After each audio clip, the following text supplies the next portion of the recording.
Դավիթ, ճիշտ ես, հետընտրական կրքերը կարող ենք ասել վաղաշապատում չեն մարում ու կարծում եմ երկար ժամանակ դեռ չեն մարի, որովհետև նախ հակասություններ կա ընդդիմադիր ու իշխանական թեկնածուների միջև, հենց ինչպես նշեցիր, ՔՎՆ-երի հաշվարկների հետ կապված, կապում են նաև քաղաքացիական պայմանագիր կուսակցության հաղթանակը համայնքների խոշորացման հետ, ասում են, որ հենց իրենց էր ձեռնտու, որ համայնքները խոշորանան, որպեսզի ձայների իրենց շեմը հաղթահարեն, 50+1-ը հաղթահարեն, առավոտյան ես ինքս զանգահարեցի հաղթանակ դաշինքի ներկայացուցչին, որպեսզի հասկանամ ինչ է կատարվել ընդհանրապես 3 ու ինչ է կատարվում այսօր 5 անձ ունի մեղադրյալի կարգավիճակ, ինչպես նշեցիր, ընտրակաշարք ստանալու, տալու, ընտրակաշարքի միջնորդության դեպքերի առիթով։ Նրանց թեկնածու Սևակ Խաչատրյանը այսօր հենց ասուլիս տվեց, որի ընթացքում պարզաբանեց, թե ինչ է կատարվել, ըստ նրա առնվազն 3-ին չի ճանաչում, այն մարդկանցից, ովքեր մեղադրյալի կարգավիճակ ունեն, չի ճանաչում։ Հաղթանակ դաշինքը 10,000-ից ավել ձայն էր հավաքել ու ըստ հենց Սևակ Խաչատրյանի այս ամենը նաև մի փոքր սպառնալիք է իշխանության համար սպասվող 2026 թվականի համապետական ընտրությունների ժամանակ, քանի որ ըստ նրա նրանք արդեն գիտեն, որ ունեն այստեղ 10,000-ից ավել բնակիչներ, որոնք չեն ընտրի իրենց։ Նշեմ նաև, որ քաղաքացիական պայմանագիրը 19 մանդատ էր ստացել, հաղթանակը 12, Մայր Հայաստանը 2։ Այս պահի համար Դրանց դեպքում պարզ մեծամասնություն ունեն, բայց շատ խոսվեց մասնակցության ցուցանիշների մասին, օրինակ այս անգամ մասնակցությունը բավականին բարձր էր նախորդի համեմատ, չնայած նախորդը մի քիչ ուրիշ կառուցվածքով էր, բայց միևնույնն է մասնակցությունը աճել է։ Մյուս կողմից վերջի տարիներին մասնակցությունը նույն համապետական խորհրդարանական ընտրություններում միևնույնն է շատ ցածր է։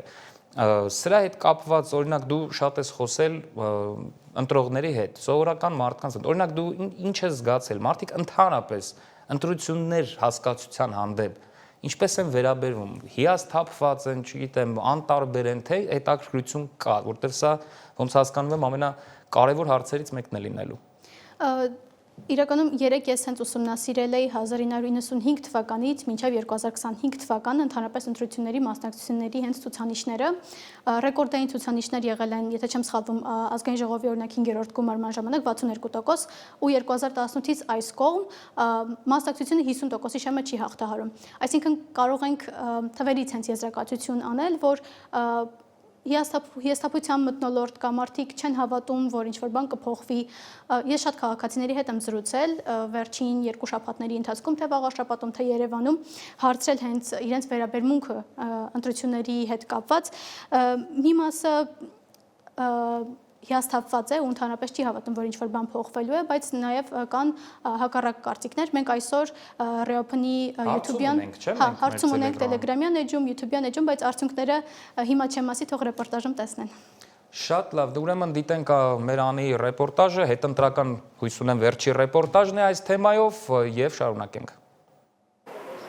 Վաղաշապատի ընտրությունների շուրջ կրքերը շարունակում են թեժ մնալ։ Հանրապետություն կուսակցությունից 5 տեղամասում ընտրական հանձնաժողովների քվեարկության արդյունքների վերահաշվարկ են պահանջել։ Նրանց տեխնացուն 3,9% ձայներ էր հավաքել, 1/10%-ով հետ մնալով ընտրական շեմից։ Ընտրական խախտումների վիճակագրությունն էլ ներկայացրել է Հայ-ԱՔՎ-ն։ Խախտումները շարժման ներկայացուցիչների հատկապես շատ են եղել Խոյում եւ Արագածում։ Բազմաթիվ բնակավայրերում, հիմնականում Խոյ համայնքի գյուղական բնակավայրերում, ընտրատեղամասերի դեմ կուտակումներ էին, ընդ որում որպես կանոն կուտակված են նույն արտաքինով մարդիկ։ Իսկ ովքեր են դիտորդները ու ընտրական հանձնաժողովի անդամները, ու ինչ սկզբունքով են արտոնագրվում։ Ըստ ընտրական օրենսգրքի դիտորդական հասարակական կազմակերպության նկատմամբ դրված են մի քանի պահանջներ։ Կանոնադրությունը պետք է նախատեսի այդպիսի գործունեություն։ Պետք է ներկայացնի դիտորդների վարքականոնը, ցույց տա, որ նա դիտորդներին պատրաստել է այդ գործունեությանը։ Անդամները չպետք է մասնակցեն իրենք ընտրություններին որպես թեկնածուներ։ Հասարակական կազմակերպությունը որևէ աջակցություն չպետք է ցույց տա ընտրություններին մասնակցող կուսակցություններին։ Ընտրական հանձնաժողովի անդամներն էլ ամեն տարի դասընթաց են անցնում, ասում է կենտրոնական ընտրական հանձնաժողովի խոսնակը։ Առհասարակ տեղամասային ընտրական հանձնաժողով ձևավորելու իրավասությունը վերապահված է երկու սուբյեկտի՝ խորհրդարանում խմբակցություն ունեցող կուսակցության եւ ընտրատարածքային ընտրական հանձնաժողովի։ Իրենք են, որ ձևավորում են տեղամասային ընտրական հանձնաժողովը։ Լինում է նաեւ հարցաշարում հարցեր սահմանադրության հետ կապված, առհասարակ ընտրական օրենսգրքի հետ կապված։ Հիմնական շեշտը դրված է նրա վրա, որ տեղամասային ընտրական հանձնաժողովի լիազորություններին վերաբերի։ Իսկ քաղաքացիները հավատում են արդար ընտրություններին։ Ռիոփն օնլայն ու օֆլայն հարցումներ է իրականացրել։ Տելեգրամյան հարցման 82 մասնակիցների 45%-ը հավատում է անկախ ընտրություններին։ YouTube-յան հարցման 2200 մասնակիցների 60%-ն է հավատում անկախ ընտրություններին։ Արդար հարաբերական է դա, ասում են, բայց հնարավոր է, որ ոչ։ Ինչ է կարծում, Հայաստանում արդար ընտրություններ կան։ Ես չգիտեմ։ Ոչինչ չունեմ ասելու, ես արցախցի եմ, ոչինչ չունեմ ասելու։ Իսկ 2026-ին ինչ է սպասվում։ Ոչ մի լավ բան։ Ինչ է կարծում, Հայաստանում ինչպես են անցնում ընտրությունները, արդար է։ Այո, շատ է արդար գնում, օրինակ վաղար շաբաթում շատ արդար գնաց, ճիշտ է, ընդդիմության կողմից խախտումներ եղան, բայց այդքան շատ չէ։ Արդար ընտրությունը ձեր պատկերացումով։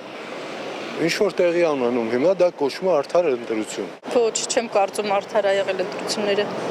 Ու ոչ էլ կլինի։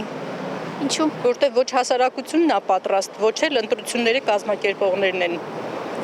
մտահոգված։ Հայակվե դիտորդական առաքելությունից նաև արձանագրեցին, ընտրակաշարքի բաժանելու դեպքեր չեն նկատել։ Հաղթանակ դաշինքից 5 անձ մեղադրյալի կարգավիճակ ունի ընտրակաշարք ստանալու, տալու եւ ընտրակաշարքի միջամտության դեպքերի առիթով։ Դաշինքի տեխնացուն սա քաղաքական թիրախավորում է որակում։ Դեռևս ինձ հետ կապված ոչ մի հարց չկա, ես ոչ մի տեղ չեմ հրավիրվել հարցաքննության, մեր տանն է, ես էլ մամուլով ծանոթացա, մեր տան տունը խուզարկություն տեղի չի ունեցել, այսինքն ես ինքս ներգրաված չեմ։ Հակակոռուպցիոն կոմիտեն հայտարարություն տարածեց, այո, որ քրեական գործ է հարուցված, 5 անձ են, 5-ից մոտ եւի 3-ին ես ընդհանրապես չեմ ճանաչում, շփման մեջ այդ մարդկանց հետ չեմ եղել։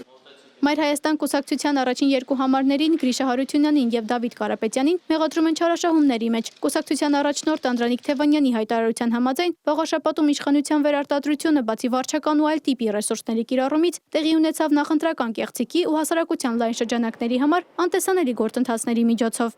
Անի Հովհաննիսյան, Ստեփան Տիգրանյան, Ռեոփն մեդիա։